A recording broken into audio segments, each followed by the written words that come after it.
Boo. Um, Hi, how y'all doing? Um, it's Agent of Doubt, and it's time for another live stream. As you can see by the label of my handle right there, this is actually being. Oh, this is powered by StreamYard, so other people can jump into this and be included on this conversation. And today I thought we might talk about, is COVID-19 racist, or are we racist? Y'all ready to discuss this?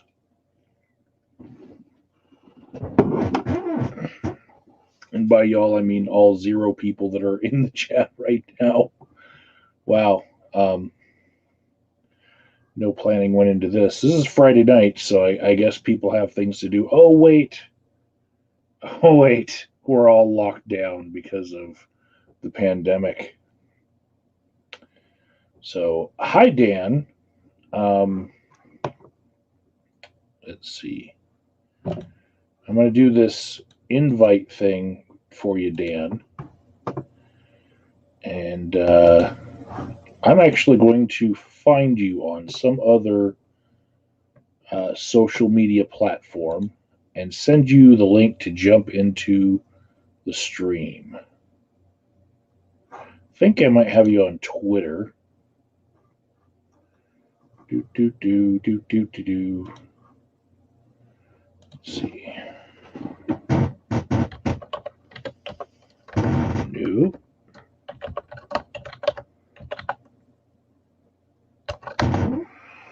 No, huh? Let's look for you on Facebook.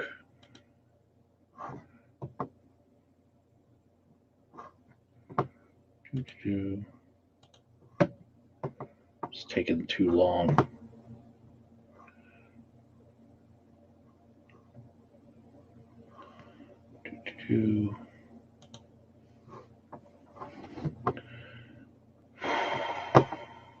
Let's see.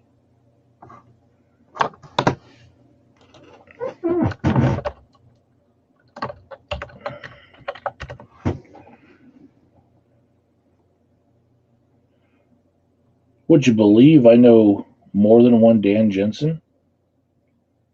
Crap.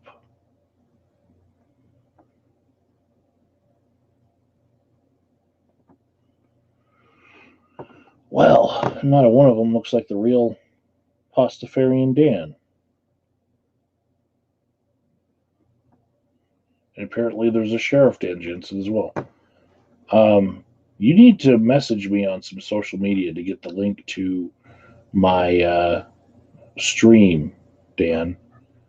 Also, since you are a Patreon patron, I think I can just stick the link in my Patreon general channel, and you can get it that way, because when you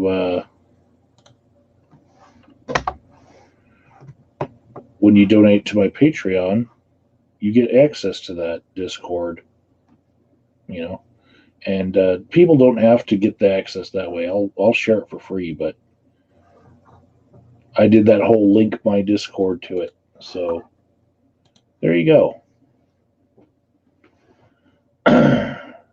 Twitter banned you as a Russian? Wow. J King says, Jesus, I'm starting to look like other YouTubers. Yes, except for half of my beard is white and half of it has color in this really strange way, and I've let it grow out to just see how bad it's gotten.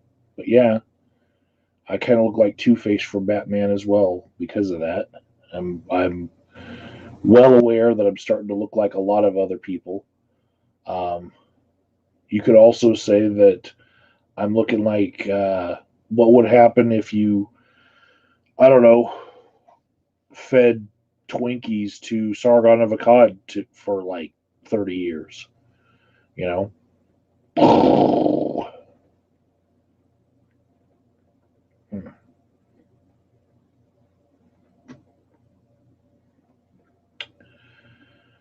So Dan's got the link. What I wanted to talk about today, because I'm free to talk about things that pertain to racial justice, is that there seems to be a a giant racial bias in the people that are dying from COVID-19.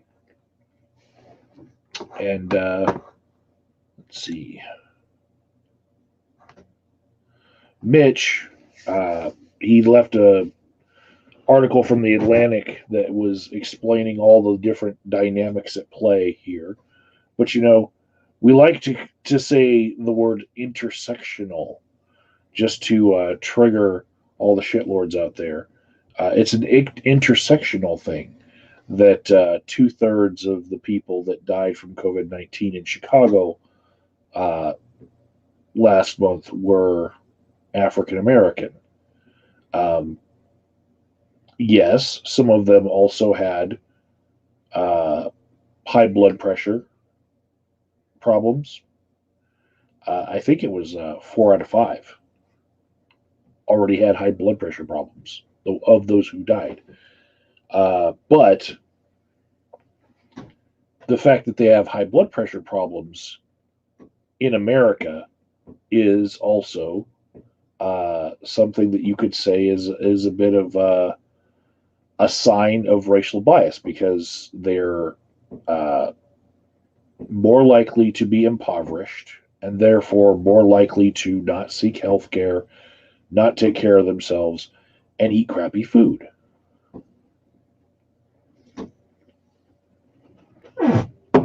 So, uh, yeah, it could be that people who are dying in larger percentages than the demographics of the surrounding area would have led you to believe, those people might be dying acutely right now of COVID-19, but the underlying conditions might be due to systemic racism.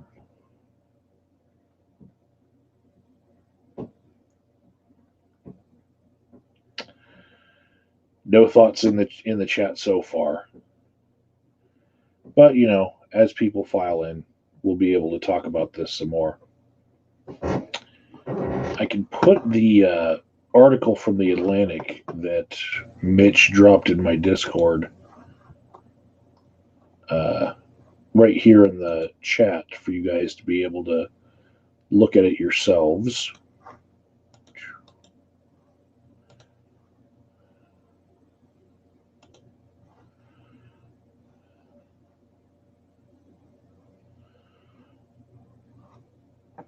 Dan wants to know where I sent the link. I put it on my Discord chat in general. You could just jump into the stream and talk to me about baked Alaska and giant knives from different tribes that you might be still having around your dinner table.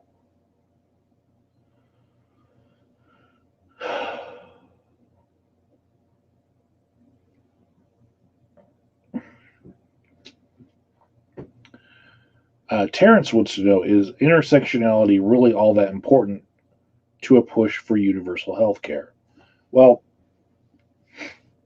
it's definitely not making what's happening right now any better for the argument against universal health care because in droves you see people who are impoverished losing their healthcare coverage and also needing to find gig jobs where they can't just stay home and shelter because they can't afford that shit. So they're having to go out, right? They're having to experience other people in close quarters and weird, odd jobs.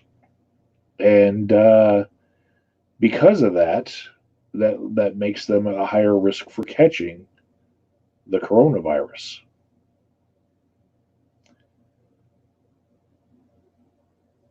So they're going to catch the coronavirus and not have healthcare coverage, right? What does poverty tend to correlate with in America? A lot of other things. But primarily in this stream, we're going to say it correlates to race because of, you know, the intersectional problems we have as a country.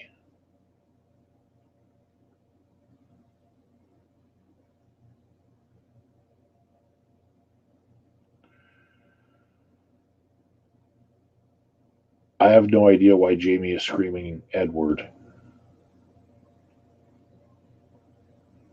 As soon as somebody else wants to have a discussion with me on this, we will get to it.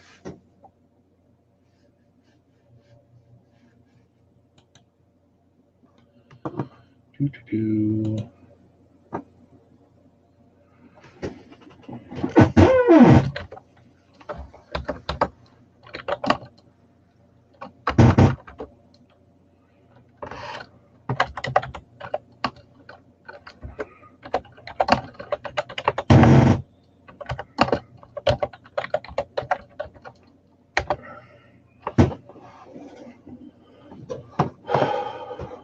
All right. This is going to be awesome.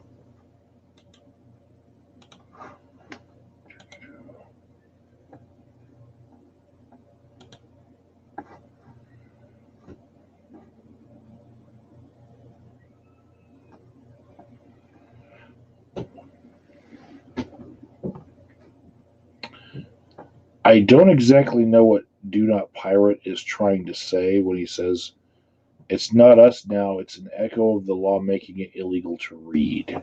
Okay. So you'd think that those echoes don't have anything to do with the people who are currently alive, but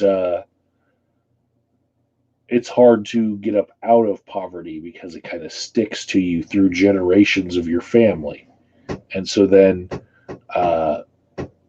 we can't be blaming the completely not racist people of today for the racism of generations past. Is that what you're trying to say? Do Not Pirate?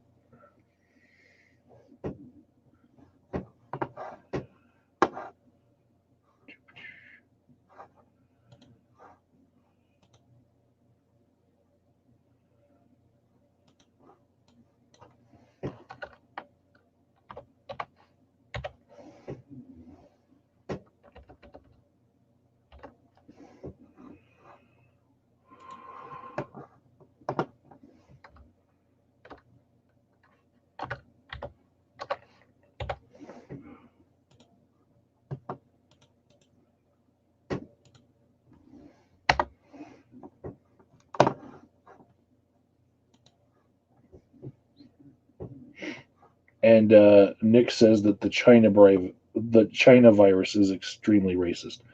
Michelle,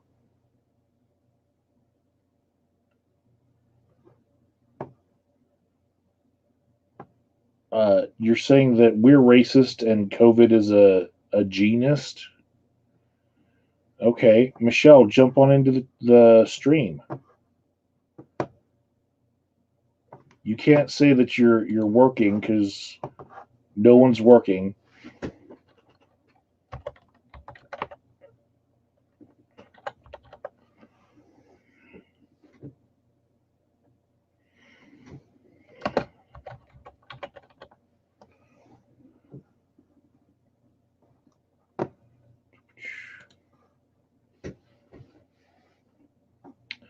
Okay, Michelle, the link to my stream is in my Discord in the general chat. I left it there. Just hit the link and use the browser and you'll be in the stream.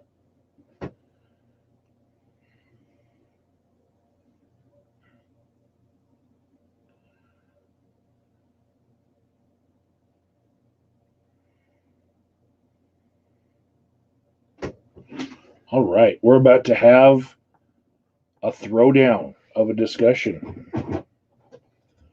Do Not Pirate says, I could say I'm white on every document, and any common person would say I'm white, but in most major cities, I would be counted as black.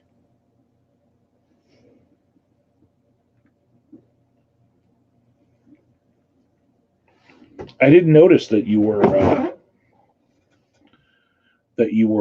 African at all. Do Not Pirate. I mean, I've seen your channel, um, but there's that one drop rule that Americans seem to go by. That it doesn't matter what percentage of white you are. You could be like 99% white if you have that last 1% uh, is black. Then apparently you count as black to a lot of people because racism. Michelle, why do you see no linky on my Discord? You're on my Discord. It's the one that looks like a duck. Has that StreamYard logo. That logo. It's right above the link to this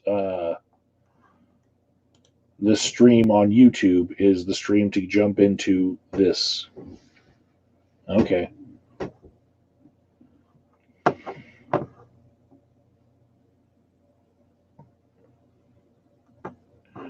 Oh, now you're going to get a cup of tea first.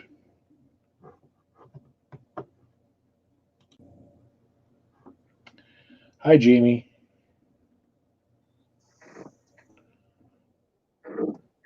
Hello.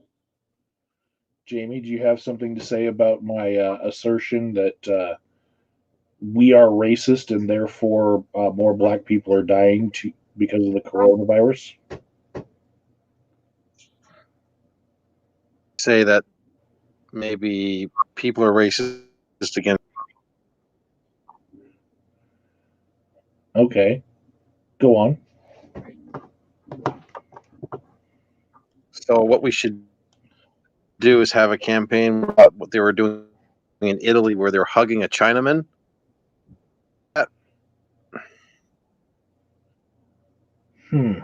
I did not see that. There's videos Do you online have where any Chinamen around?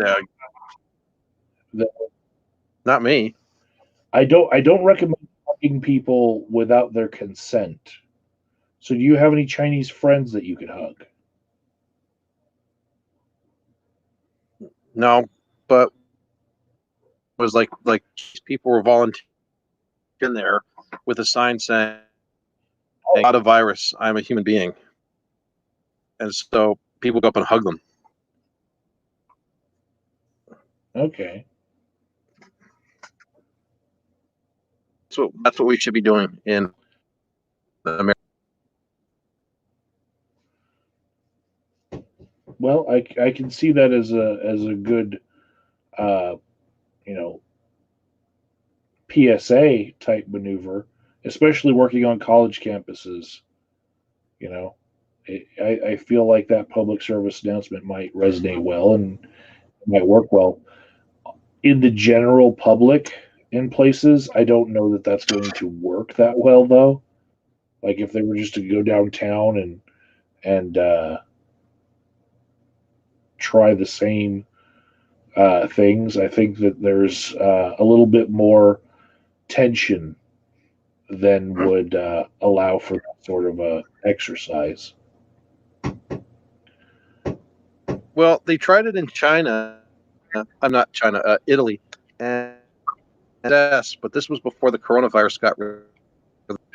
So they were kind of like laughing. There's no problem. We can hug each other. For some reason, the disease.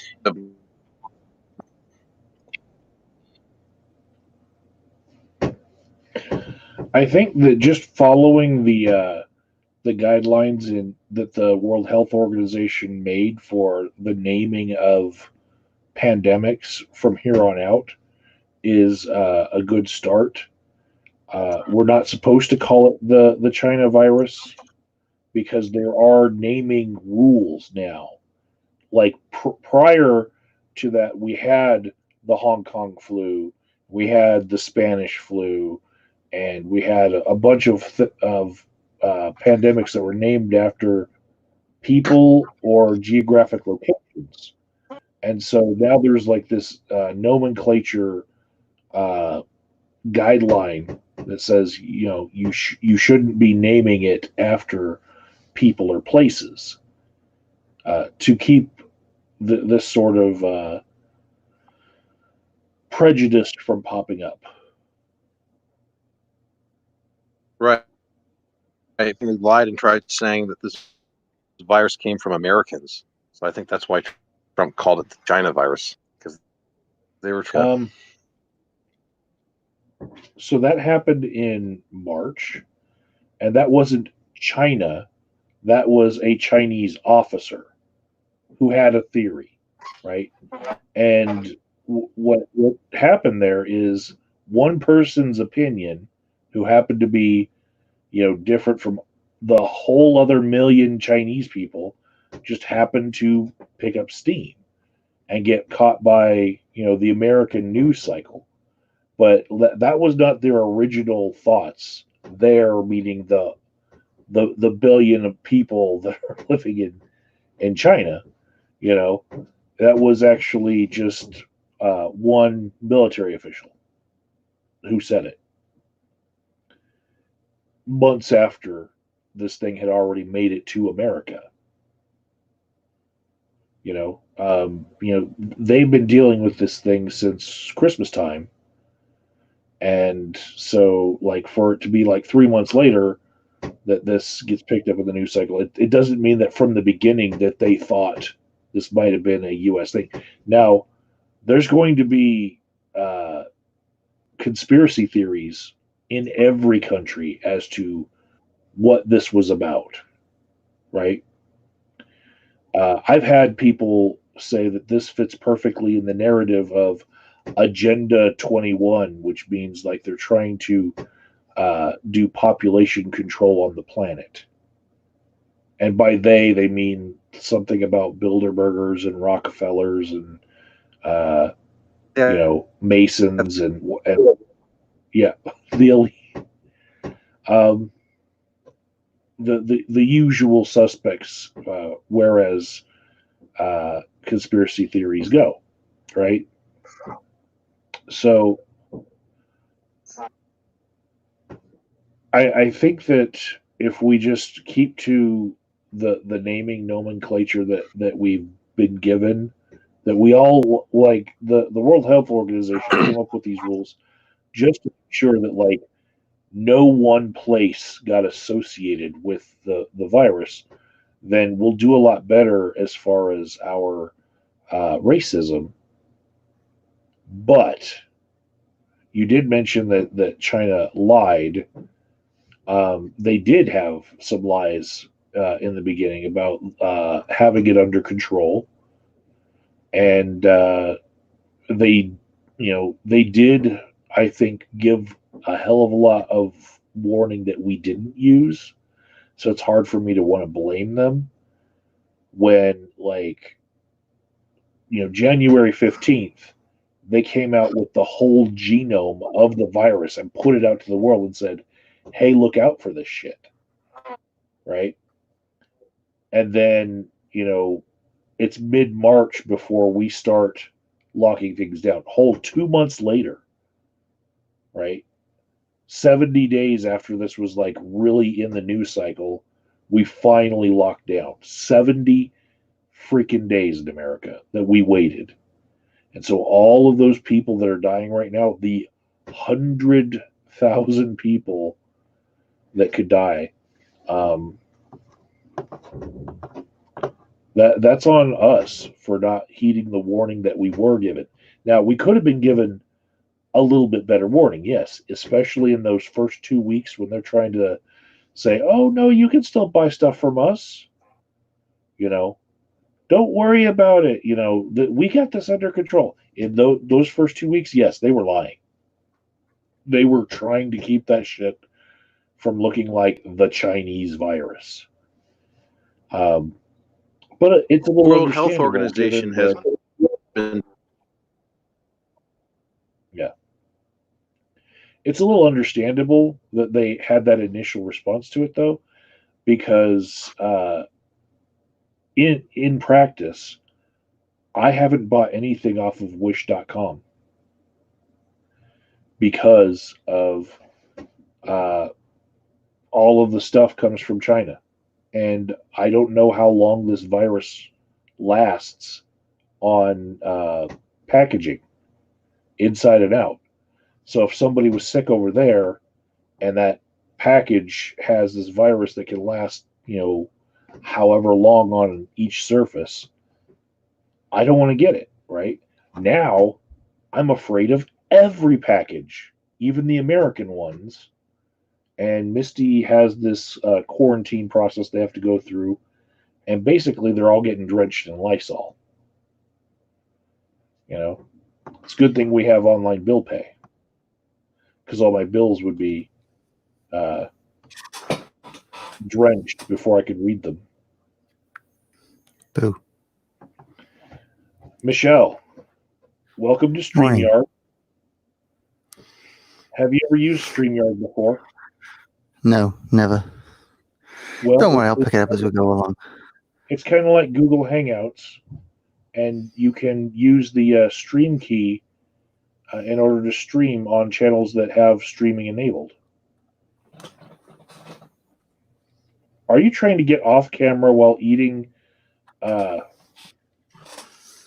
don't know. Is it called a crisp or scone?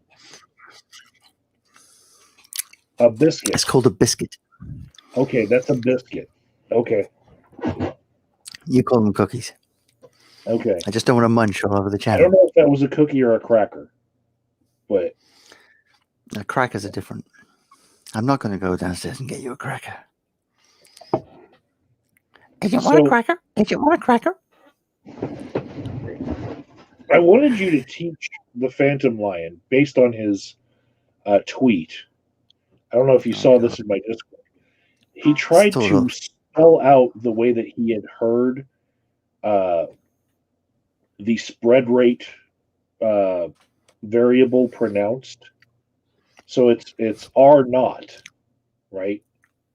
It's an R followed by a 0, R naught. Huh? He tried to spell it out. Probably be R0 or something. He tried to spell it R-KNOT.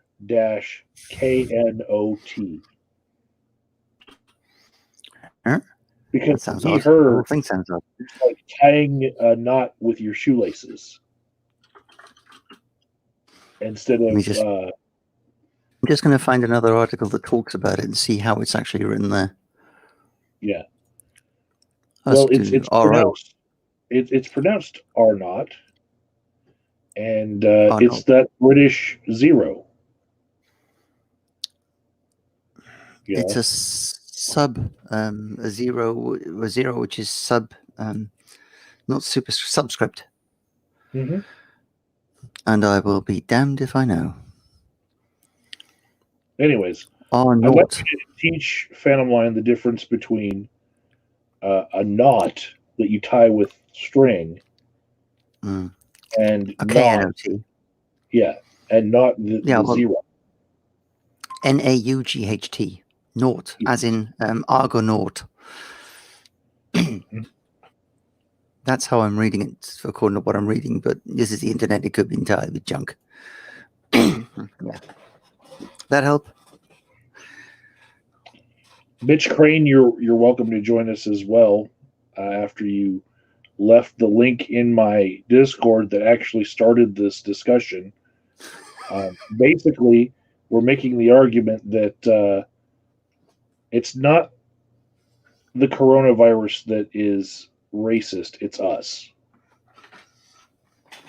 Michelle, are you now eating ramen? No. Still eating biscuits. That's all I got for breakfast.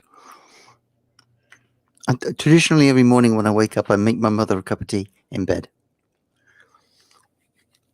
How long has this tradition been going? A few years. Okay. Ever since it gets difficult I'm normally up early and gone in the mornings, and Mum's just waking up, so I just make her a cup of tea before I let her leave.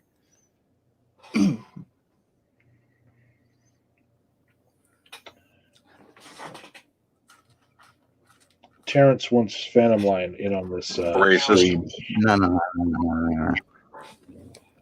Jamie, why don't you think we're racist?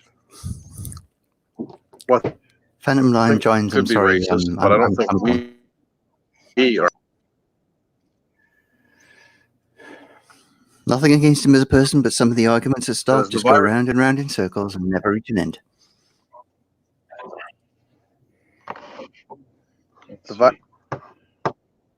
So where this whole problem started.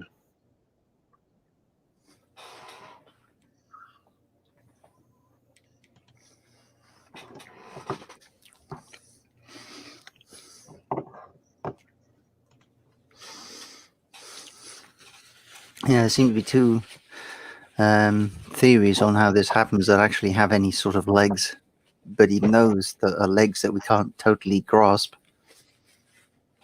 In other words, we can't prove anything. Apart from this came from China, which seems to be the obvious.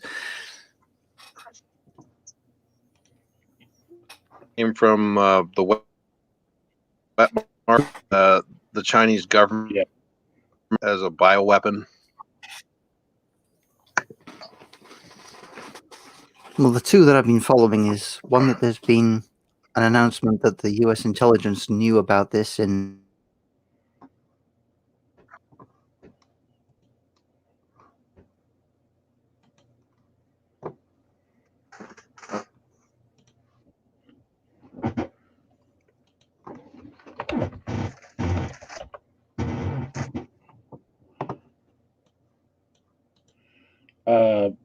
Michelle, I'm not hearing you.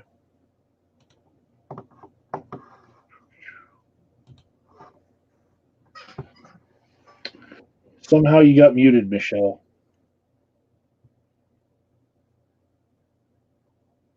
I heard about that one where the government with the U.S. military created it. That was that China created their own accountability, and the World Health Organization was helping them with that. I heard that one. Which, like, well, I don't. It have anything to do with that. I heard Michelle for a second there.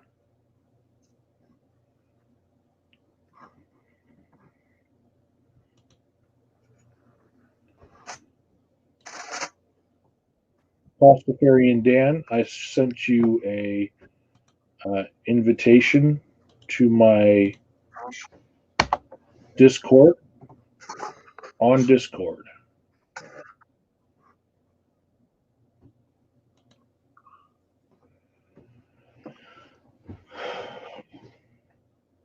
So since Michelle isn't able to be heard by anyone, but seemingly she can hear me, I'm going to make the argument once again, like I did with Dr. Firth Godby here, that it was actually a British person who started this virus.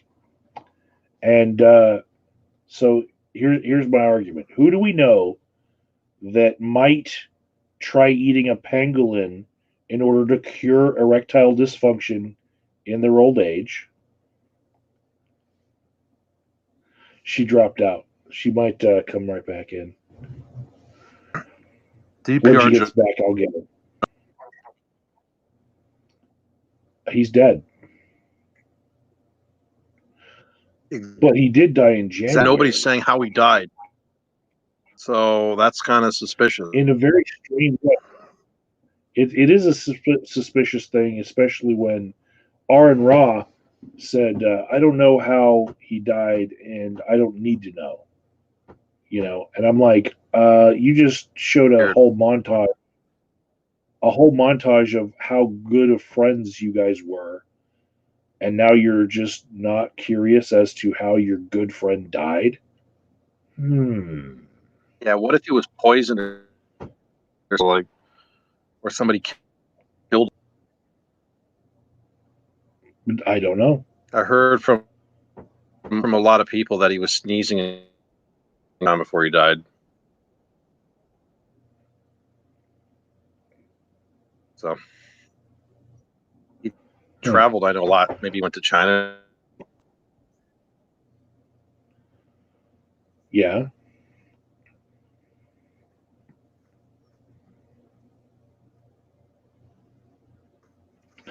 Bugsy thinks that this disease might have come out of the melting permafrost. Like it's an old virus that was released from climate change. Unfortunately, although that sounds like a likely place that a virus might come from, it's not in line with what genetics experts who've tried to trace different components of its genome have come up with. They say that it came from a bat and a human, and probably a pangolin was mixed in there. Oh yeah, you're back. So yeah, here's my theory on how this is a British originated problem. All right. I started hearing that and I just keeled over laughing. All right. So who do we know that might try a little bit of pangolin meat in order to cure their erectile dysfunction because they're old, and travels internationally, and is known to bite the heads off bats? Not me. I don't have erectile dysfunction anymore. Ozzy fucking Osbourne. Ozzy Osbourne is patient zero. No, there was one guy. He's lived in China for 10 years. Married to a Chinese woman. They have a child together. He's back in the US now. But he was pulling information off public websites, and he was following some of the information from a Chinese lab that is about less than 300 meters away from the wet market in Wuhan. And on the 11th, in November, the team is headed up by a woman that is nicknamed as Batwoman because of her research, quite established research into bat and infections and yada yada. And in November, they put out a job advert for more people to help them with the research. And then in December, they put out an urgent advert that says, "We've come across one hell of a discovery here. We need more staff." And then there was another one saying that basically there'd been an accident in the lab, and a bit of, apparently lab accidents are not that rare. So it is believable, and it is believed that patient 0, who was the person infected, is dead and gone. And despite the Chinese government saying, yeah, she's still alive, everyone's saying, well, if she's alive, where is she? And nobody can prove that she's alive. And that's the only thing that I've seen that's actually got any form of legs behind it. As in any form of documented proof that is publicly available. Yeah, all of the idioms about body parts probably are going to be misconstrued from now. I'll leave it alone. I am trying to take you as seriously as possible, but what do you expect when you invite me on the stream? So I had plans to visit the UK. Right? I had these plans, and unfortunately, it's not panning out the way that I had planned. Because see, I had to get around Misty's fear of flying. She's got anxiety issues. She actually used to have to fly places for her work, and her anxiety was getting worse and worse. And she was just flying across the U.S. from one state to another. she never flew over the ocean, which I guess might be another level of fear. So my workaround that I was going to try to work into a very long vacation was a cruise ship that would go across the Atlantic, and both of us are a bit of hypochondriacs, and it presents in different ways with both of us. Like the mail or the post uh, in Britishese.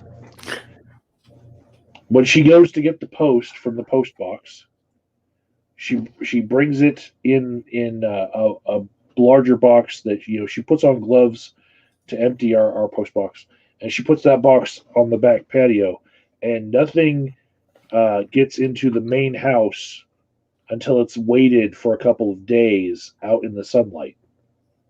And even then, she uses Clorox wipes and Lysol in order to clean the surfaces of things that come into our house. Yeah, a cruise ship. Given all that's going on, ouch. See, I made this plan before all of this, and now we can't be doing that. Cruise ships are like floating petri dishes. I can understand the I can understand the fear of flying bit, and then I do also understand the over the water bit. But in my experience, the worst I don't like flying, and people automatically assume that I don't like flying on aircraft. I say no. Actually, the only thing that I don't like is is the airports at either end. That's the horrendous part. So Hello, Nick. nobody here so far is wearing a cat mask, and that was a special nod to Michelle being in the stream. If you do have a mask that you're wearing for coronavirus aversion purposes, please do not draw any whiskers on your mask. Okay, why? Because you might look like Phantom Lion. Oh, right. Okay, that's fair enough. That's fair. I get that. I get that.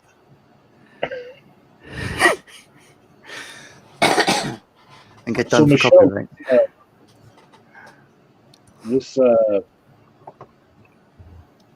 This format with StreamYard has some power to it.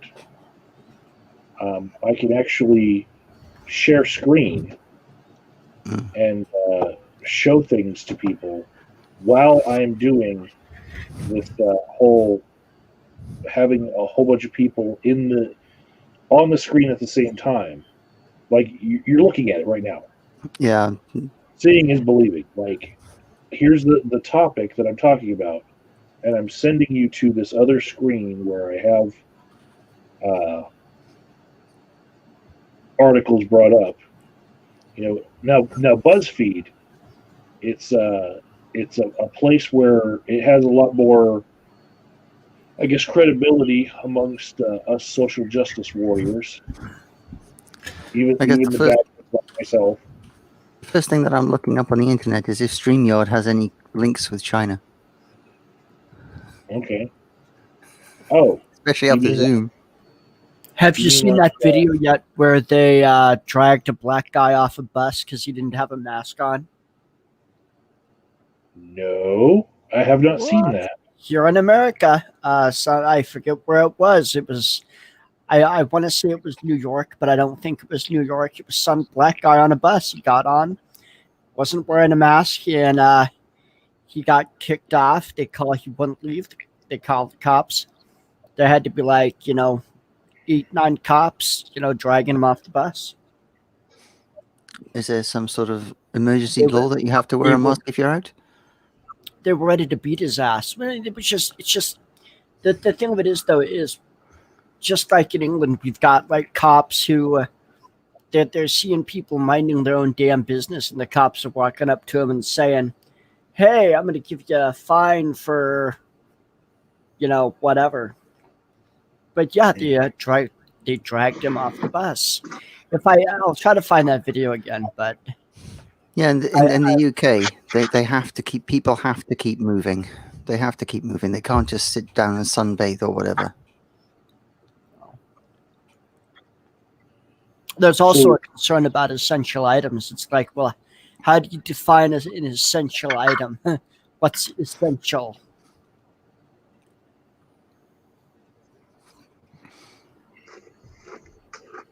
So, did his being black have anything to do with being dragged off, or was it just anyone who doesn't have a mask will get dragged off? I think it had something to do with the fact that he was black. He was kind of a big guy, so Mm-hmm. he wasn't dressed like a gangbanger or anything like that. Just an average guy. But apparently, the bus driver or whoever, they got upset and called the cops. Well, And I the may problem try. is, if you're already able to But be if everybody targeted, else is wearing a mask, then it's like these people who get vaccinated. If you're vaccinated, you shouldn't be worried about the people who aren't vaccinated because you're not going to get sick because you're vaccinated. So it's like yeah, but they don't know that.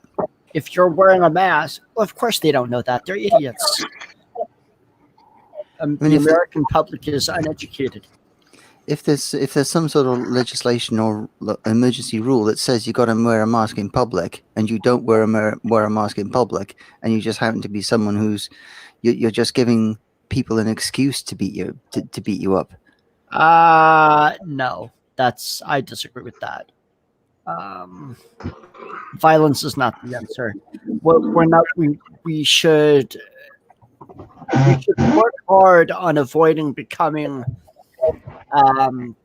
one of those types of cultures who gives the majority rule, or make excuses for might makes right, or act as though somebody higher up on a social hierarchy has some magical, mystical rights and privileges to hurt those lower down on the social hierarchy.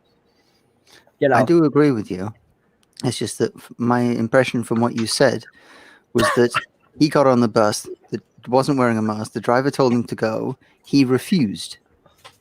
Well, that's an assumption. All I saw in the video was him being dragged off. That's fair And enough. it was because the captions underneath or whatever, the comments also was, but they did it because he wasn't wearing a mask. Maybe that's true. Maybe it's not. I don't know. So Is this here's it? the video. This is it. There we go.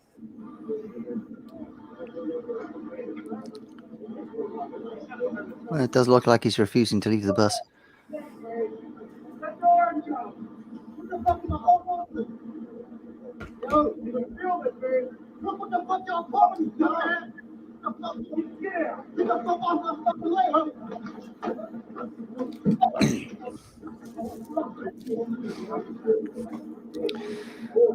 One thing that I seem to have learned from the US is if a law officer tells you to do something, you damn well do it. Yeah, because you don't want to get shot. Yeah.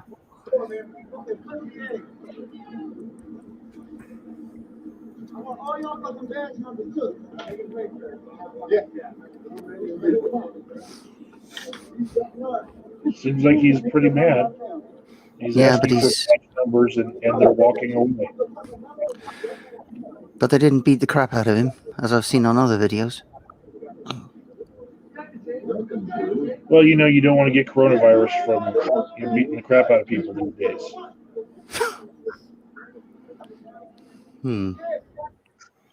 Well, and also a lot of this police misconduct because everybody is inside. The few police that are interacting with people, if a cop is acting badly in a criminal manner, people are catching it on video and putting it up and saying, "Hey!" And since there's not much else to watch, it's like it's getting viral pretty quick. So yeah, it's just it's rather interesting. I'm just concerned that it's this loss of rights by degrees. So it because I mean, you know, the German people when the Nazis were in charge thought there was no problem until it got so bad that they couldn't do anything about it. Same with communist Russia. Um, and then people have the attitude of, well, if I show the state that I'm on their side, they won't come after me. And then, you know, which is stupid because the state will come after you whether you're on its side or not. It's the state, you know. Um, people, at least here in America, a lot of people have this idea of the government as this warm, fuzzy vision, as government as surrogate parent, you know, that it loves them and cares about them. And in reality, the government looks at them like livestock. It's like you're livestock. You're a tax cattle. So it's this very schizophrenic um, mindset, you know, that the people have compared to the state. I think part of the problem here is that we try to set rules, and then people fall through those rules. And the more you try and make the rules complicated, it just gets worse and worse. Well, it's like the generalized rules of you say, okay, what's in a you know, you go to Walmart, they only want to sell you essential things. Well, how do you define essential? That's so generalized that it's basically it's worthless. If gardening is essential to my mental health, then yeah, I'm going to need a bag of fertilizer. Mm-hmm. And B&Q won't sell it to you at the moment, I believe. That's why all this argument is running around. So, Dan, what is this activism that you're doing for nudists now? What was that? Are you advocating for blankets for nudists? No. Oh, well, no. That's why it's a sweatshirt. Okay. So I remember you for having quite the array of banana hammocks. Oh, they got so old that they kind of fell apart under their own weight. Okay. Oh, he's got the cleaver. Are you going shopping for toilet rolls?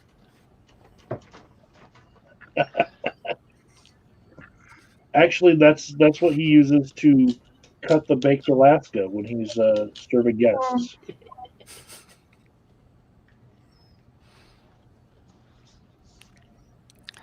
Anyway, Mike, what I was trying to say and completely mistyping is that we're racist. COVID-19 is genicist. Okay. So, and what I think she means by that is because COVID-19 goes after people with blood type A have a higher propensity to get sick than others, and specifically blood type A with specific types of antibodies, antigens, so via protein sequences. So you can say that COVID-19 is racist against people with blood type A who have certain antibodies. I mean, hey, we're all red on the inside. Well, yeah, but okay. I'll give you that. Anyway. But So type O. They're suggesting that people of color are worse affected or more likely to get sick and die from this. No, but that have anything to do with also with their propensity to get sickle cell anemia. Yeah. Well, if we look at these articles that I've been reading, it says that if you have underlying pre-existing conditions, then you're more likely to die of the coronavirus, especially if they're heart, lung, or diabetic pre-existing conditions. And all of these pre-existing conditions that the coronavirus is worse for are also things that people in the Black community suffer more from because of it being correlated to poverty and having good eating habits because you're eating fast food because it's cheap. Uh-huh. So in other words, So, it's affecting them because we're racist. Or does it and have that's to do the with reason why I class? named the stream what I named it. We're the racists, so now they're dying more often because of COVID-19. But okay, I'm gonna do the dangerous thing and suggest maybe it also has something to do with IQ. Okay, go ahead. Because if you've got like all these African Americans that losing all their jobs, okay, are they going to be able to do? Are they going to be able to get online? Are they going to be able to start an online business, work from home, uh, do things? You know, like uh, your average middle class Caucasian is going to be able to do. Are they going to be See, able to? Are they going to be capable of it? Because Well, remember, a lot of these inner cities, a lot of these young people can't even read properly. So it's like how you can expect them to, start an online business or do anything using technology that they're not fully capable of utilizing simply because of lack of IQ and also lack of education. but then that so comes down to the argument of how much not innate ability, but rather the education that the system gives them, and whether that comes down to again a part of whether the system itself is racist. So Well, Nick, this I appreciate that you're taking the devil's advocate edgy stance, but the first line in this BuzzFeed article is actually saying you can't drive a bus or wash dishes on Zoom, said one doctor. These are people we count on to do essential jobs, and they're going unprotected. Now, just this first line here yeah, is that makes very an assumption. problematic. You That makes can't drive a bus or wash dishes on Zoom. that makes an assumption though that only African Americans are the ones They washing need to dishes find a and way. driving buses. That's an assumption. That assumption itself is racist. Yeah. And so the doctor that they have in this article, I would say he's being racist. Yep. Very problematic. I'm throwing out all of the social justice buzzwords today to talk about this. But if we're going to just relate this to IQ, like Nick was saying, we have to go to the epicenter of low IQ and go to a story from Florida. And this is Bay News 9 from Tampa Bay. And they have a story Florida leaders dispel myths about African Americans and coronavirus. So they basically had to have a virtual town hall with the state's top doctor and infectious disease expert in order to tell Floridians that it's not black people who are going to kill you if you go hug a black person. It's not a black person virus. You know, much like we had to do this for HIV, whereas people thought it was a disease that only gay people got. So their assumption is that in Florida there's going to be an overwhelming number of toothless white meth addicts who are running around saying, "Oh, good God, another way that black people can kill us, other than being shot or stabbed or clubbed or right?" Because You're the one who brought up the lack of IQ. meth So addicts are racists. White it, meth addicts are not yeah, thinking correctly, and racists also don't think correctly. So, Michelle, Yep. is there a part of the UK that is the equivalent of Florida to British people? Sorry, what? Say again? Is there a part of the UK that is the equivalent of Florida in Britain?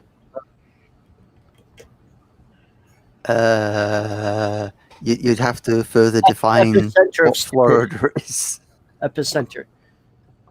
Okay, so is there one county in Britain that is known for being a little less intelligent than the rest of the Commonwealth? I know. How about the Muslim no-go zones? Yes, I Not went that there. I'm aware of. I think the particular Those are organization that growing. I'm involved with has people all over the place, and Michelle cannot say Muslim no-go zone because the British are listening in on her. no, I can say Muslim no-go zone, but any attempted Muslim no-go zone has actually been the reverse. It's the extremist Muslims who have tried to set up, particularly Tower Hill, etc. Non-Muslim no-go areas, and they've been chopped down by the authorities pretty damn quick. So there are in the UK we don't typically have the space to be able to segregate as areas of the US has.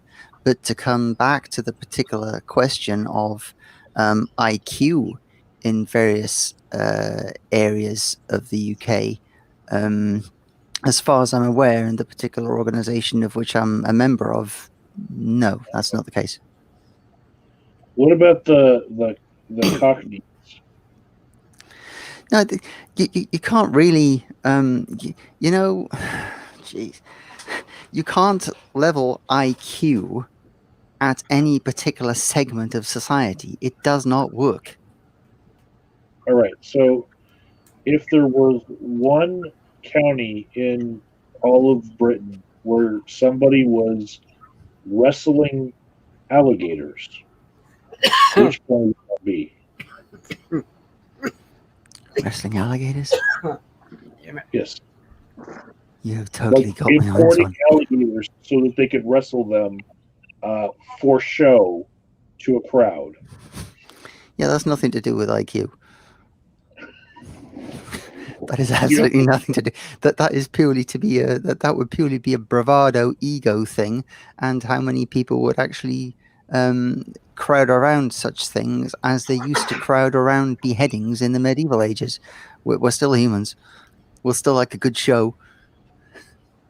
Okay. Sorry, didn't mean to interrupt.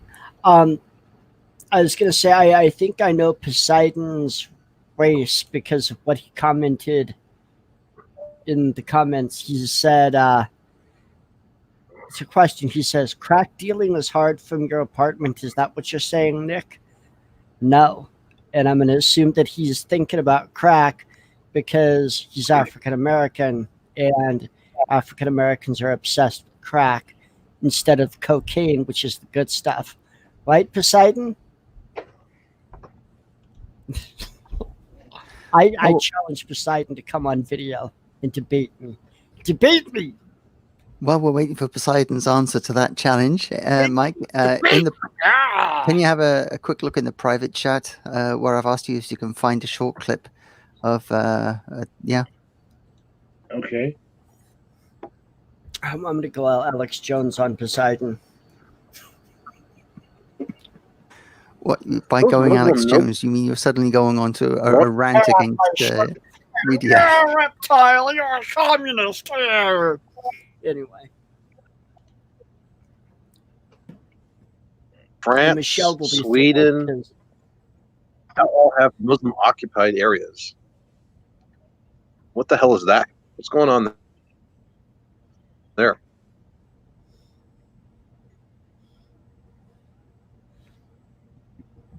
Because the Swedish feel a toxic sense of guilt for no reason.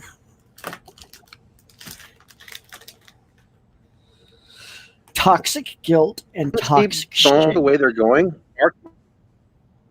my word, you're going to have Sharia law if things keep going the way they're going. Of course they are. That's the one, Mike. Okay.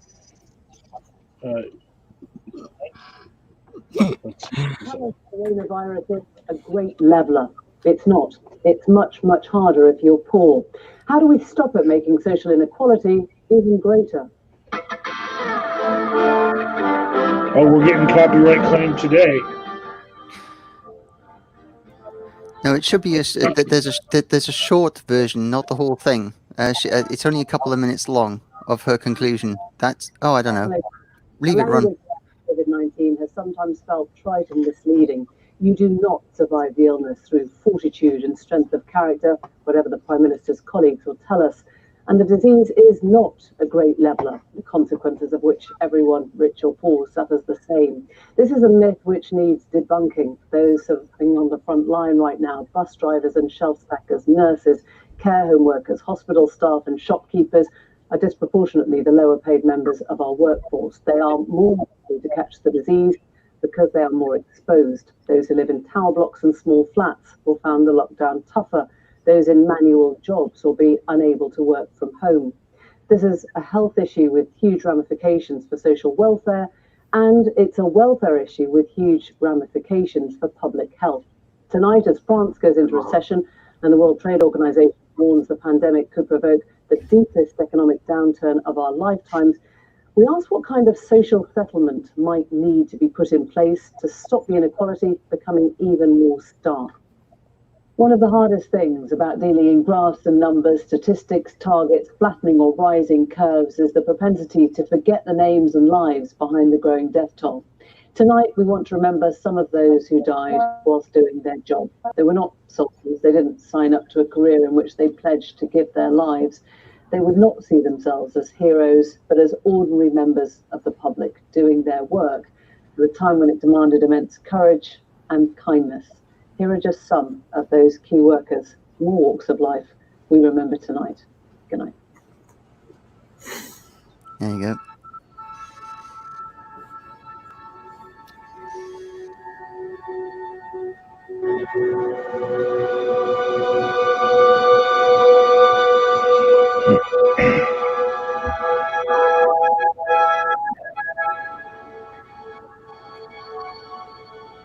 I'm speaking to you at what I know is an increasingly challenging time. I want to thank everyone on the NHS frontline, as well as care workers and those carrying out essential roles, who selflessly continue their day-to-day duties outside the home.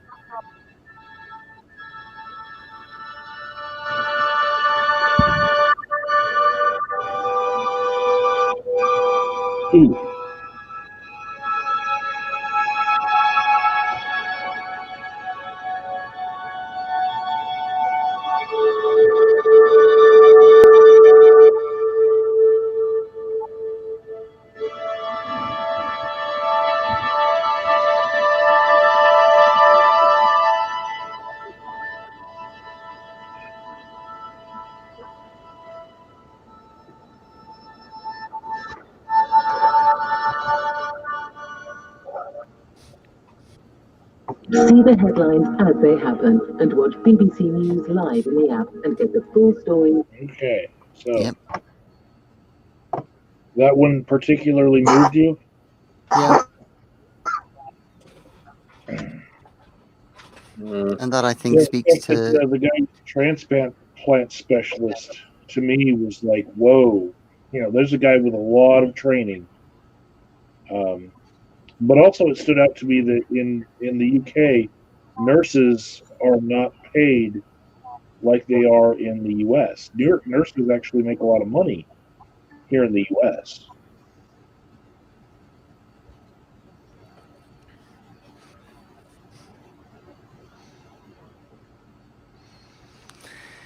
not much I can say to that one.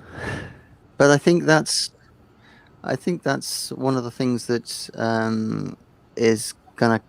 That's one of the great questions which is on a number of people's minds. Mine also, as in what's going to come out of this. Is society going to change as a result of this? So far, it's changed for me in a lot of ways. With my own health care, my general practitioner, he called me up and told me We were just going to do an over the phone thing, which was very strange because they usually require me to be in person at least once every 6 months to a year in order to keep my prescriptions up. And so he said he's just going to call me and then just refill them. And so I talked to him. It was like 20 minutes, and then I got my refills for the season. And that was very strange, but also had a therapist that called me and said, don't come to his office anymore. He'll call me. But also the detox that I used to work in has almost no clientele right now because the city set up a giant shelter system inside of old stadiums that aren't being used right now, and their clientele are so little, and the costs of coronavirus being borne on the hospital are so much that they're asking my former coworkers, the counselors, to self furlough and just take less hours so that they don't get paid as much, so that they can take that and pay staff that are dealing with the coronavirus. And so they're asking them to do furloughs or take their PTO time and just not come in. And the detox basically is a shell of what it was because it has no clientele. And all of the people that had any sort of elective surgeries have been rescheduled for months out. Like anything, they're all like June and further. And anything that happens at that hospital has to do with coronavirus right now. The entire place is just a coronavirus handling factory. I'm going to send you a link to a story from the military.com. Army's Seattle Field Hospital closes after 3 days without treating a single patient. So let me get back into Facebook so I can send that to you. I know that the USS Comfort originally, people were cheering that this whole extra hospital on a ship was pulling into New York, and the Navy was not planning on it being used for coronavirus patients. They were thinking that they were going to take all the patients that weren't coronavirus patients on the ship and let the hospital deal with the coronavirus. And what they, I think, realized was that public relations nightmare is not something that they wanted. So they actually turned the ship into more of a coronavirus hospital as well. But originally, it wasn't going to take coronavirus patients.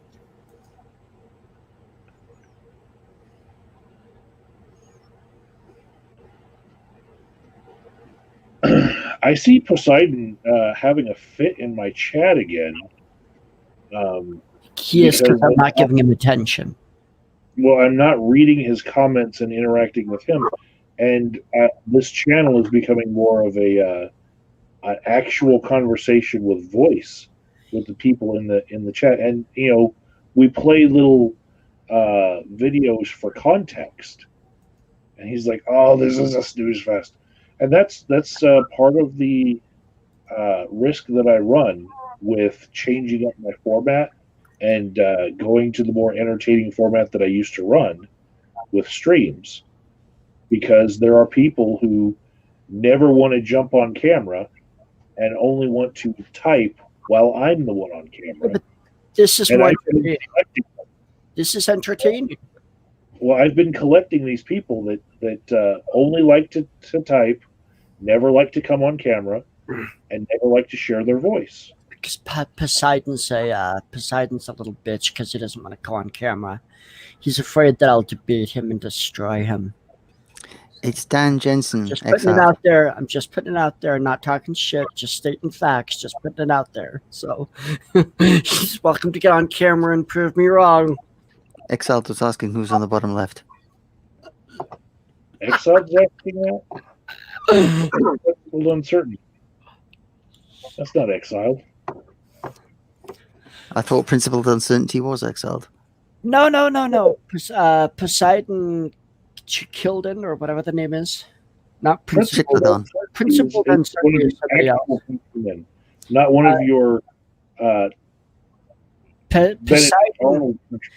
Poseidon Cock Gobbler, because that's easier to pronounce, is pretending he's a philosopher. So he's welcome to come on. He's welcome to come in here. You know, it's not my room. It's Agents of Doubt's room. So, you know. So Poseidon also said that the queen is the ugliest queen in history. I And saw what I that have and I to wasn't say even about going to that- respond to that. I mean, given what I her have to age, say about that, Michelle. Oh my goodness, you just muted, Michelle.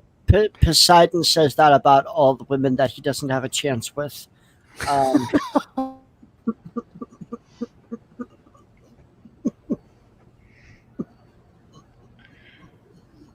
I don't think that we're supposed to talk about the queen's relations that way, but Her I package. will say that We won't talk uh, about the Queen's package because Agent is afraid of packages. in my lifetime, the queen is the ugliest and also the prettiest queen because she's been the only queen for my whole life. You have not seen the other queens. Sweden actually has a queen. I've seen. I think Sweden has an actual queen. There are some countries that still have queens, but it's more of a dignitary status. They don't really do much of anything. But it's just more of a tradition. There are some good looking women out there who are queens. And I'm not talking just about Michelle Obama. I'm talking about some real women. well done, Google. I attempted to find out some screen sharing, and StreamYard has said your browser doesn't support screen sharing. Please use Chrome on your laptop / desktop. I am using Chrome on my desktop.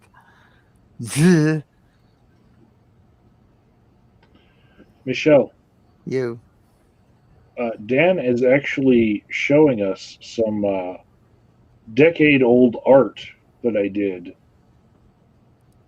I just wanted to you to see, like, my art may have been improving a little bit, you know, but that was actually a bit of social justice art that I did. It looks like the Scream, only a few hours on. It looks like an alien hanging himself. The alien got stuck on Earth and said, "Fuck this shit, I'm out." Well, Which husband with the Scream? Nick's interpretation was probably closer to what I was feeling at the time. Hey, it's art. I was just saying what I was getting from it. No, Poseidon. Michelle Obama is not my queen. Who is my queen? I'm not sure. Thanks, Corny. Just seen your notice. I'm gonna try and see if I can. You wouldn't have to know what it. Would you? I'll try and find it.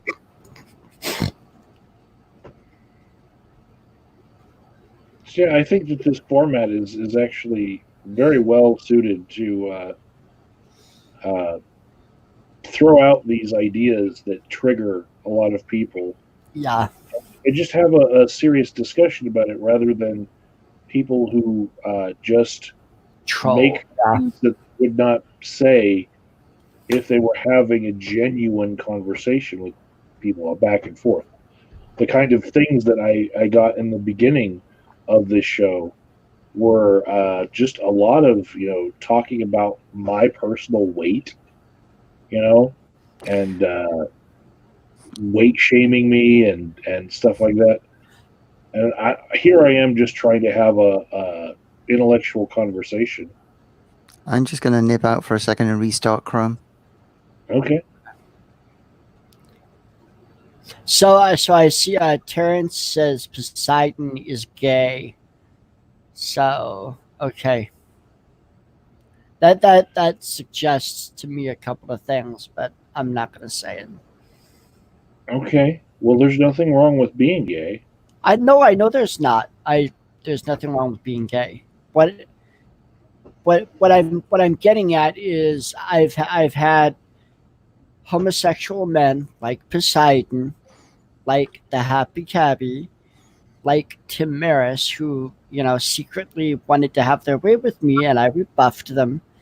I said no, and that love turned to hate, and it's because they're not secure with their own sexuality and their own issues. So I'm just saying, I mean, I'm not saying that all gay people are mentally ill. I'm just saying that I seem to have a propensity for attracting mentally ill homosexuals, which is disturbing to me. But, all I can do is, state the facts. We have uh, Happy Cabby, we have Tim Maris, now we have Poseidon. So, just saying. There's been others. So I think one of the reasons why they're remarking on my weight is I'm just saying I moved my camera from up here to down here, and Dan's got a very flattering angle with his camera as far as weight loss. I have one that's now up facing, which is not flattering. I'm the same weight that I've been for the past 6 months. But also my beard has been growing out a little bit because there's no hair cutting now that we're all locked down, and I like to have my beard and my hair be around the same length. Are you gonna grow dreadlocks? Oh yeah, all the way around my face to just like lock the whole thing in. Mm, awesome. I can't find the extension on Chromium for Linux, even in the extension store. And also, I think, Mike, there's a setting within that you have to allow for guests to be able to screen share. Yeah. Don't worry about it. It was nothing major. We've moved on since then. So, hey ho. Mm-hmm. So Poseidon says that he's not gay, and that's okay too. You can be okay. not gay. It's okay. That's still It's okay. And I'm trying not to allow gay bashing. I wasn't bashing homosexuals. I was bashing Poseidon. That's different. And he also says that I'm a supposed professional. Oh my God. So wow. Yes, supposed. I've been called a supposed a lot of things. Supposed painter. Whereas if I have an opinion on art that isn't what other people's opinion on art is, people will say that I'm a supposed artist. If I was talking about journalism, just because I used to write for the Examiner, people would call me a supposed journalist, and they still do. They because I've covered a couple of dramas here on YouTube. They'll say he's trying to be a journalist. He's a wannabe journalist. If I had a nickel for every time I was told that I'm trying to be something that I'm not. Oh, same here. I have my haters every time I bring up the fact that I wanted to be an actor. They go on of they tell people Nick wanted to be an A-list celebrity with a dozen Oscars, walking down the red carpet, with the cocaine fueled orgies with barely legal women and blah blah blah. And I'm just like, no, I just said I wanted to be an actor. I'm not sure where you're getting all this other stuff, which says actually more about them than it does about me, because it makes me kind of wonder, is that what they want? Is that what they want, and why can't they admit it? I mean, hey guys. I mean, I even get hate on my Minecraft videos, for crying out loud. Some people just want to hate. If I wanted cocaine fueled orgies, I would admit it. Mike's just gone off to try and find one of my Minecraft videos to pour hate on it. Actually, no, I was using a toothpick. And just like when you're going off camera to eat a crisp or They're not crisps. Ah! Biscuits. Call them Biscuits. biscuits. Yeah, they're biscuits. They're not cookies. They're biscuits. Damn it. I keep getting it wrong. But, there's things that you don't want people to see you doing. And I have a flosser here, Okay. and I realized, hey, I I'm need out to of use tea. that real quick. Oh, Dan's got one. Mm. Mine's got little bristles on this end too. Ah, Full disclosure for Poseidon, I escaped from the animation. I'm not going to tell you which one. I am, yes, indeed, I am a cartoon. Think Roger Rabbit.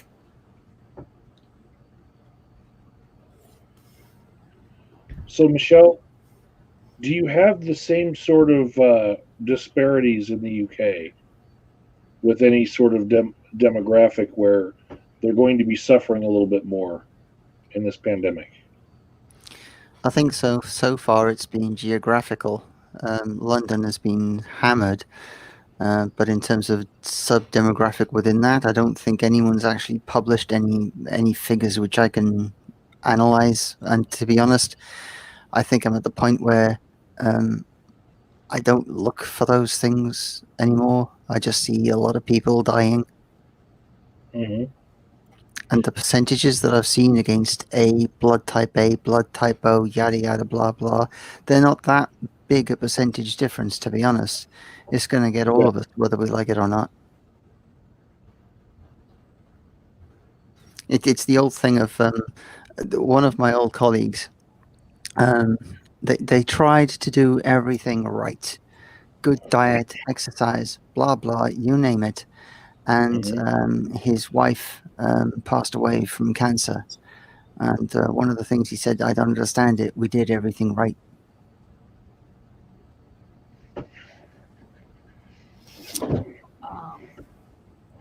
So One yeah, of the things I've seen that correlates to people dying that I just cannot understand for the life of me, like how twisted life got to make this the case, but people retiring ends up being correlated to death.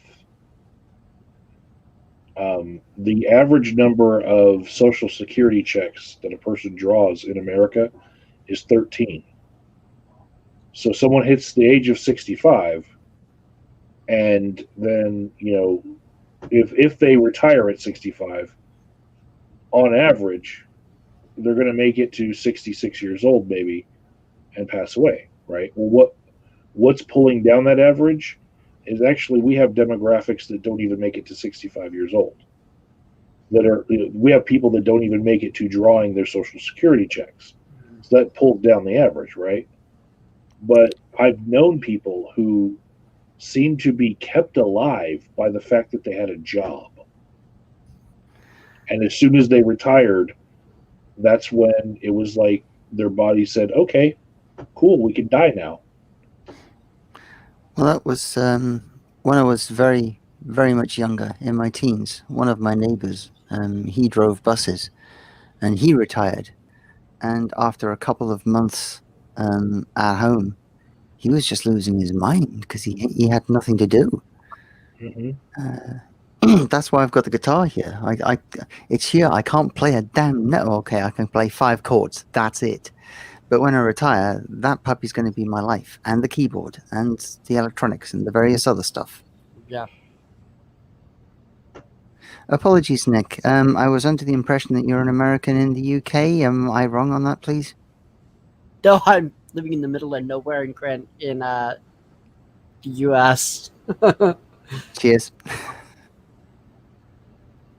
I have had people say that I sound like I have an accent. I think that's just physiology or something. So, but I'm Irish German, So Terrence says that I'm a Jew, but no, I'm not a Jew. If I was a Jew, I'd be living in a mansion right now. So, but I have stolen houses, so maybe that's why he thinks I'm a Jew. You've stolen houses. Michelle, you're not up on that backstory, but yes. Okay. That's the short answer. That's fair enough. I'll move on. Yeah.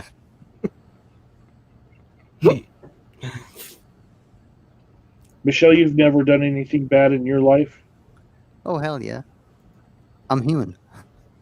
Okay. I can tell you the last bad thing that I did. It was actually 3 hours ago. 3 hours ago. What happened was 2 weeks in a row, we forgot to put our trash out for the garbage collectors to get it. And so we were running out of trash cans, extra cans, to put our trash in. And so we decided to put it in the truck and drive to where there was a larger dumpster and just dump it in that larger dumpster. Yeah, you're such a bad boy. But we're not paying to empty that dumpster. Such a You bad. know, the companies have to pay for the amount of trash that gets hauled away. And then, But after they did that, that we felt like, oh my God, that was okay. so hot, Mike. You're such a bad boy. Take me now. I think one that I used to do when I was teaching people to shoot small arm is that we'd get the ego tests. We'd start them off on the 2.2, move them up to something like a 45, and they'd want to shoot the 45 immediately. So I would say, okay, we'll put you on the gun, but shooting this one is different. We've been teaching you to bend your elbows and take the shock. Yeah, this one you got to fire it with your arms locked.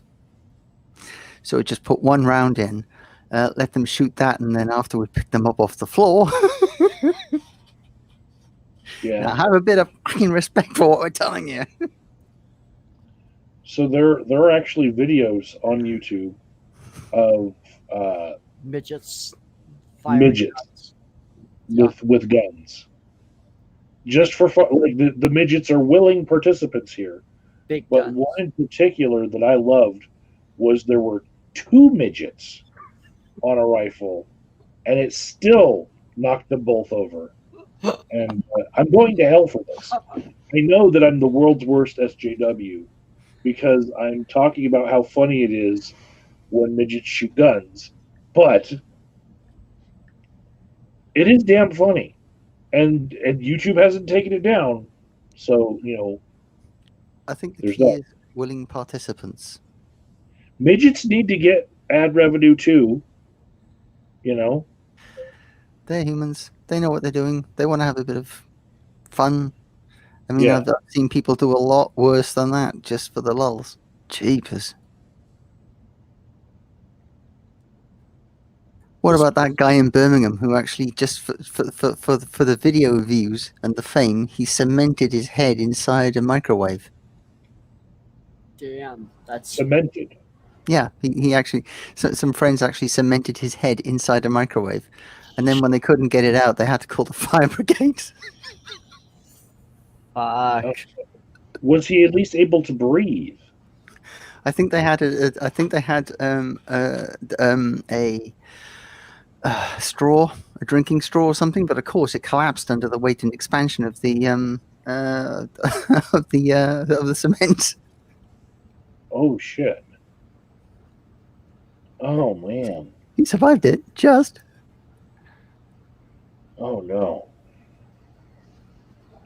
I think one of the more tragic things that has happened on YouTube in our country is the couple that decided to have the girl shoot a bullet through a phone book into a phone book, and then it went right through the guy's heart. And there are plenty of videos here on YouTube with even the same caliber handgun that they were using, showing how many phone books the bullet will go through. Desert Eagle, wasn't it?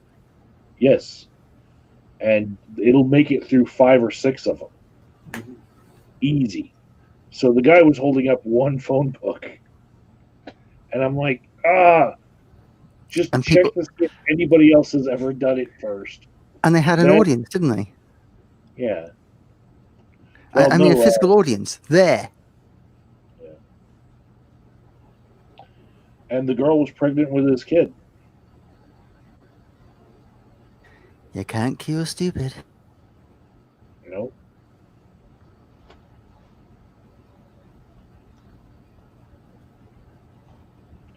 So Nick,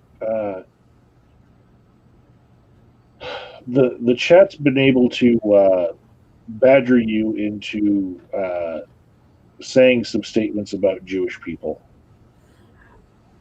I find Jewish women very attractive, especially Gal Gal Gadot. Jennifer Yes. Lawrence. I have deep respect for their writings, such as the Kabbalah and the Zohar. I do not like their religion, but as a people, I find them enjoyable. I find them civilized. I find them warm. I find them intelligent.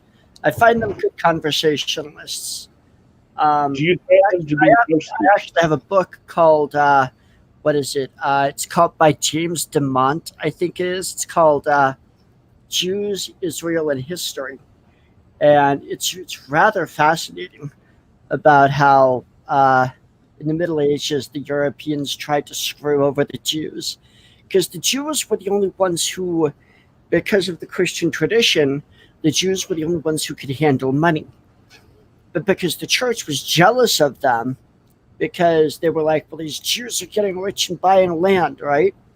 So they actually changed the laws in parts of Europe to where they made it so that they wanted Germans and others, Frenchmen, etc., to handle the money and no longer Jews. So then they deliberately made laws saying Jews could not handle money.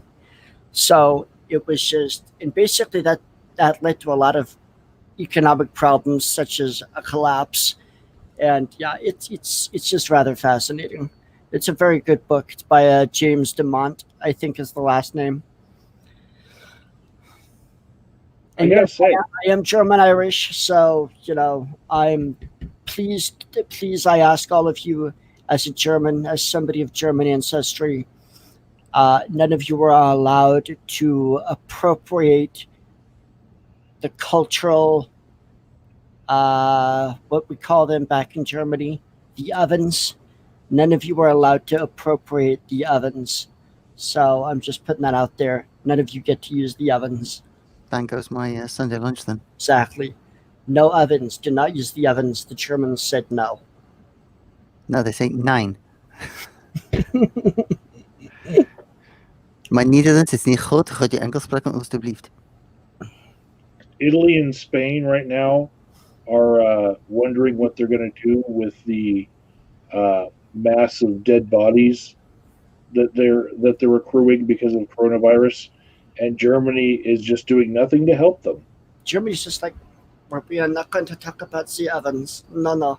Oh no! What ovens? We have no ovens. I worked for We a know while. nothing.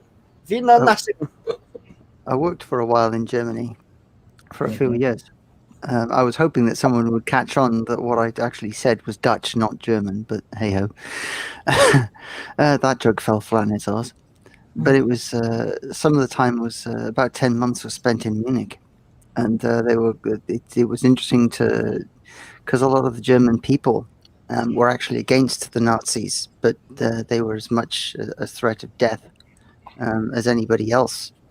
And it was interesting that there's I got caught by this. I was walking outside the university, and in the ground was what looked like somebody had just thrown some papers on the floor. And what it was actually turns out was they were stone. And there was very close to the end of the war, a cleaner in the university had been throwing out anti-Nazi pamphlets onto the streets, and someone had seen him and reported him. He was taken away by the Nazis, tortured. A lot of other people were identified and then shot. A lot of German people just before the end of the war, and that is there as a tribute to all the Germans who actually did what they could to fight the Nazis.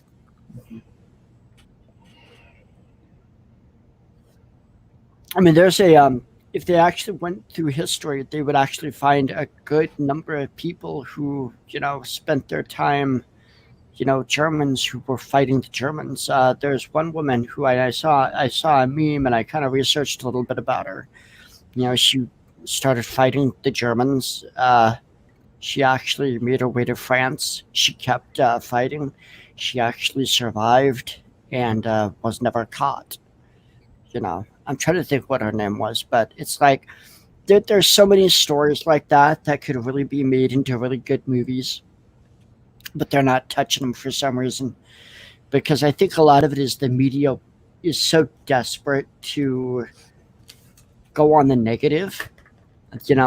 It's like they want every German to be portrayed as a Nazi, just like they want every African American to be painted as poor, uneducated, and depressed. It fits false narratives, because the minute that you put people into boxes, into false narratives, you can divide them, and then they cannot come together and fight the real problems that are going on, such as the oligarchs and the aristocrats. Because, I mean, like all of us in this room, everybody in chat, we have far more in common with each other than we have in common with somebody like Joe Biden or Donald Trump. I mean, Bill Clinton and Donald Trump have more in common with each other than either of them have with any of us. And that's just the reality of it. But they get people divided over stupid shit, and then we don't stand up. Because the people sit there and think, well, the government's going after this person, I'll stand up on the side of my government, and if I do that, my government won't come for me. And it's like, well, no, the government's going to come for all of you, and it has no problem, throwing your corpse into a ditch if it benefits them in some way. And the average American can't get that through their fucking head. I've made this comment before. Solzhenitsyn gave the Russians Gulag Archipelago. Ayn Rand gave us Atlas Shrugged, and we basically laughed, ridiculed her, and laughed. It's like we could right now be facing the beginning of some very hard times in the United States of America, some very hard times. And, that kind of terrifies me, because, it's one thing to be like, 16, 17 years old and be able to fight the empire. It's like what you do when you're, middle-aged or poor or something like that. It's like you just kind of almost have to do what you can to survive and hope that you can make it out on the other side. But the question then is, well, am I going to be able to live with myself by whatever action that I take? And that's always the question. So you mentioned cultural appropriation, and I just wanted to point this out. This is a movie that, like, a lot of people are now getting the chance to watch because we're all on lockdown. It's a 3-hour movie, right? Okay. It's called The Irishman. It was written by Martin Scorsese, right? And it's got Robert De Niro, Al Pacino, Joe Pesci, Harvey Keitel, Ray Romano. Basically, a whole bunch of people who are not Irish. They're all Italian. There's no Irish people in a movie called The Irishman. Just wanted to point that out. It's sort of also like Memoirs of a Geisha, and the key actresses weren't Chinese; they were Japanese. Last Samurai with Keanu Reeves. Hmm. Yeah. But I think it's more important that the stories get told, and I think that people get caught up in this stuff in order to make a fuss, because they want to make a fuss of something and they're not actually interested in the fuss that they just miss the bigger picture itself. And what message is the Irishman putting out there? What message is the Last Samurai putting out there, etc., etc., as opposed to who gives a damn who plays it, as long as the story gets told and gets told well, and the people listen to it.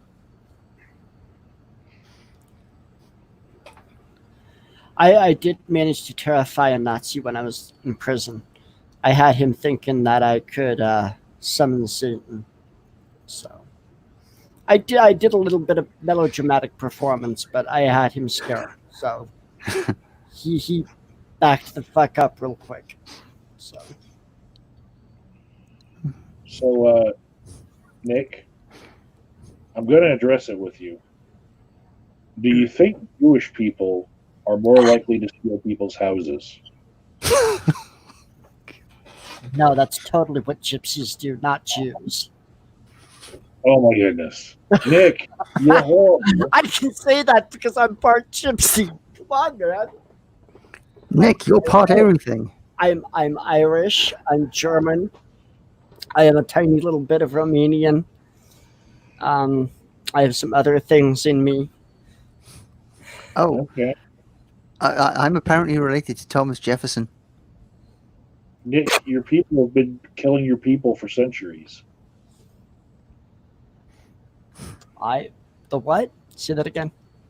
Your people have been killing your people for My centuries. people have been killing my people, and some of them have been making love to each other, which is why I'm here.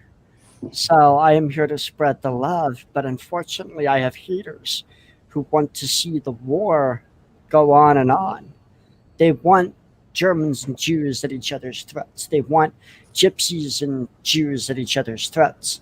People like Poseidon want everybody at each other's throats because they wish to proceed with their reptilian dominance of the aristocracy over the people. That is what they do. That is their goal. That is their mission. I am a lover, not a fighter. But I've been forced to become a fighter because my haters are fighters. So I've had to develop a thick skin. Mm-hmm. Michelle, since we're a couple minutes away from the joke, I'll put it in this part of the video. The Irishman is actually about the Italian mob. All right. And it's about Jimmy Hoffa. And so the fact that it's mostly Italian actors is actually appropriate for the story they're telling. It's just that one of them has, a nickname. They gave each other like really horrible nicknames back in the day. Yeah, the If people someone give had each other horrible nicknames a these little days. bit of, slanty eyes, they'd call him the Chinaman even if he was Italian. Yeah. And so, it was a joke I hope that somebody takes the bait and says that they're poning an SJW over that, because then I can take the video out another 10 minutes and say, here is the gag. It was as a planted gag, and you didn't watch the whole video. You just found that one little clip of him making a joke and leading you on, taking the piss out of you. I don't have the time to watch movies like that. Some of us are still working. Dan, you haven't moved in about 10 minutes. He has. Some of Nick. Died I've seen during the live stream. I've seen his head move to some of Nick's statements, but there you go. I'm really tired, and Oh my God, he's dead. Anyway. And it's, I've seen his eyes roll. Didn't really have a lot to chime in on what you were talking about. Dan, where is your heart right now as Bernie Sanders dropped out yesterday. Oh, well, the problem was with Bernie Sanders kept saying, my friend Joe Biden, and not addressing the issues with Joe Biden. He'd already given up in my book. Mhm. And so, he's still on the ballot. He's just not campaigning. So I think he's just kind of hoping Joe Biden will all of a sudden just disappear for his, reasons of his dementia or whatever.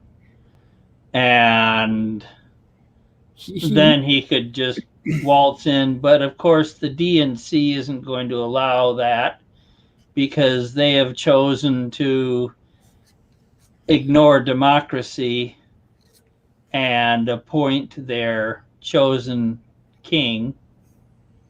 And so, Can you imagine Trump stoking these fires and saying, poor Bernie got robbed, Oh yeah. and just Oh, yeah. throwing it Oh, yeah. there just to cause division right now? That's what he did back in 16. That's what he did. He did that. Yeah. And in a way, with, you look at the coin flips, how obviously they were so, crooked, and how every coin flip went towards, Buttigieg, or, Bernie didn't win one. And the fact that the where there has been exit polling, the disparity between the results of the election and the exit polling was 7, 8, 9, 10 points, where America has invaded and overthrown governments because they had a 2% disparity. The DNC has decided that democracy has nothing to do with them. And when they were brought to court over cheating Bertie last time, their defense was they were a corporation and had no liability to follow the will of the people. They could sit in a smoke-filled room and just choose who the next candidate was. And that is on appeal, the decision, because Joe, the DNC won that lawsuit because it's true. They don't have to use democracy to choose their person. So, somewhat in my book, it's like, if you believe in democracy, unless the candidate is someone like Ilhan Omar,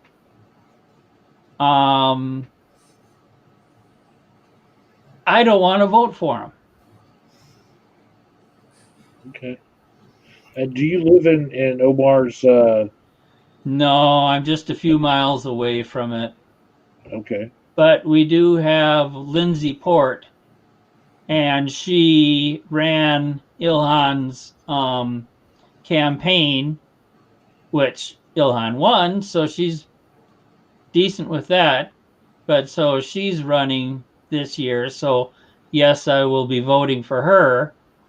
But any other Democrat that keeps talking incrementalism and he loves everything that I love, but we can't have any of it because incrementalism, I can't vote for him.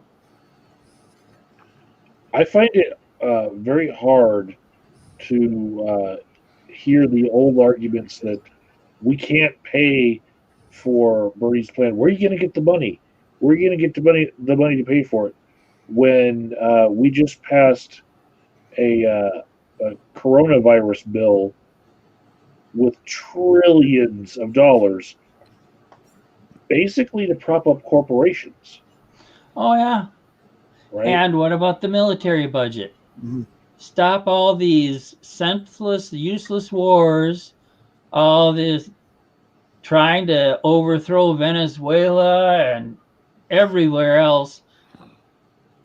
You know, we'd have so much extra money if we just brought our troops home, closed those 800 military bases around the world. You know, maybe keep a few, but I don't see much use for that anyway. But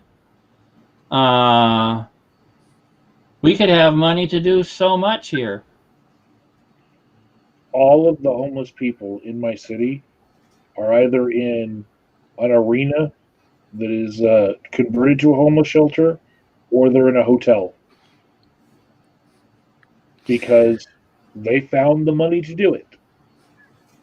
Yeah, pretty much the same in the UK. I mean, we were given, local government was given an order on Friday to have all the homeless in all the cities off the streets by the weekend, and it happened, as far as I'm aware. Now, I will say that in our drive across town to sneak some garbage into a larger refuse bin, we did see a few homeless people still out on the streets that were not corralled or round up, because this is America, and it's a lot harder to force a shelter upon a person here in America. You know, if they are insistent on not being forced, you know, they can be told to move on, but you can't tell them, okay, that's your jail and you have to go into it. You know. So I'm gonna take a moment to trash talk Poseidon for a second. I'll mute my mic for the next quarter of an hour. These two books I read while I was in prison. And Hollywood Had a King. And then An Empire of Their Own, How the Jews Invented Hollywood. These are, I mean, I have so much respect for the Jewish people. When they first, you know why they were able to take over Hollywood? Because nobody else wanted it. They were not, at that time, they were not allowed to run laundromats. They weren't allowed to be bankers. They weren't allowed to really do much of anything. They started out, the guy, in this Hollywood Had a King, this guy, shit. Had it not been for him, Hollywood would be nothing like it was. It would have probably never existed. So Poseidon sits there and trash talks me and claims that I'm a Nazi. No, that's false. See, the reason Poseidon is claiming that I hate the Jews is because he hates the Jews. And also, as far as complaining about the speed at which people talk, Poseidon, look, Poseidon, just because not everybody's like you and speaks at the speed of a chipmunk with its knob caught in a wood chipper, does not mean that they need to be disrespected. Oh, wood chipper. Let's to say that joke. Okay, now back to politics. Okay, so that reminds me of one of the things I said when my daughter would bring a boyfriend around the house. At the time when she was doing that, I was doing a lot of tree removal, and I just talk about how easy it would be to get rid of a body just by throwing it in the wood chipper. You know, something I used every day. And for some reason, my daughter stopped bringing her boyfriends around.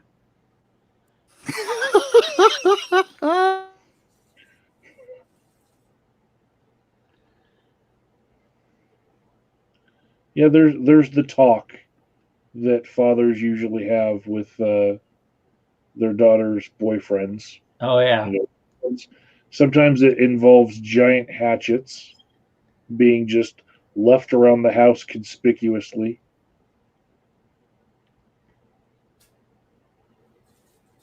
I see you still have a hatchet.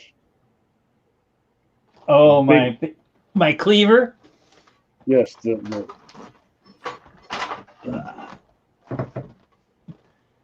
Yeah, this I picked Yeah. up at a garage sale for $60 a long time ago. It's got a nice. Do you keep it sharp? It's sharp. You know, I couldn't shave with it, but That would make an interesting video. Might earn you a few bucks. Or with Google's rates, about 23 cents, which you'd have to wait a year to collect. yeah. But I like my little.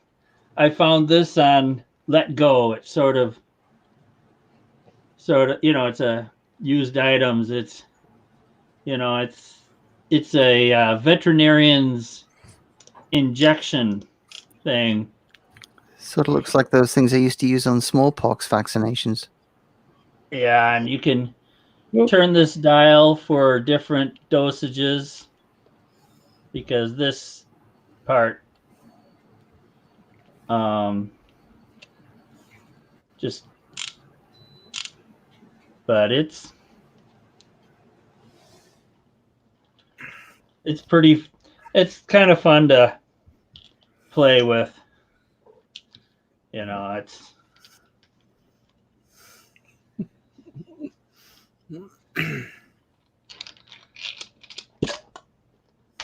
Whoa. Well, it beats stripping a firearm and oiling it. Yeah, but it's kind of fun. Do you ever have to do that in the military, Mike? Look after firearms and all the rest of it? Yeah, My weapon everyone. is my friend, etc. Yes. Could you This still is strip my a firearm rifle, today? This is my gun. This is for shooting. This is for fun. Yes. Could you still strip them today, yeah? No. No. I couldn't The either. the specialty I had in the Army had me qualifying with a rifle once a year, and then it would go back into an armory, and I wouldn't see that rifle. It was still assigned to me, but I wouldn't see the rifle the rest of the year. So you had a because rifle assigned to you. I was busy in a lab testing electronic standards, so my job had me working a regular like 9 to 5 job, just in military uniform, and I still had to keep up my qualification yearly, but that was it. So the amount of cleaning I did while I was in the Army, in 6 years, I had to clean my rifle 5 times while I was in the regular Army, and just in basic training, I had to clean it like daily and take it apart.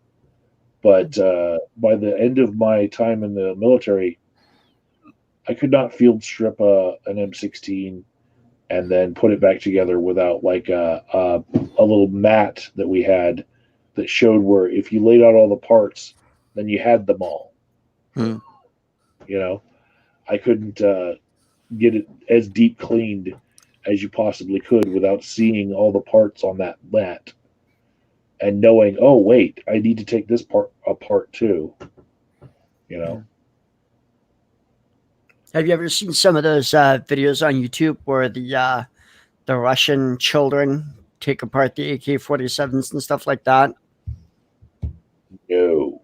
Yeah, there's like 8-year-old girls taking apart like weapons, and they're doing it quickly, and they're like being timed. It's friggin' awesome.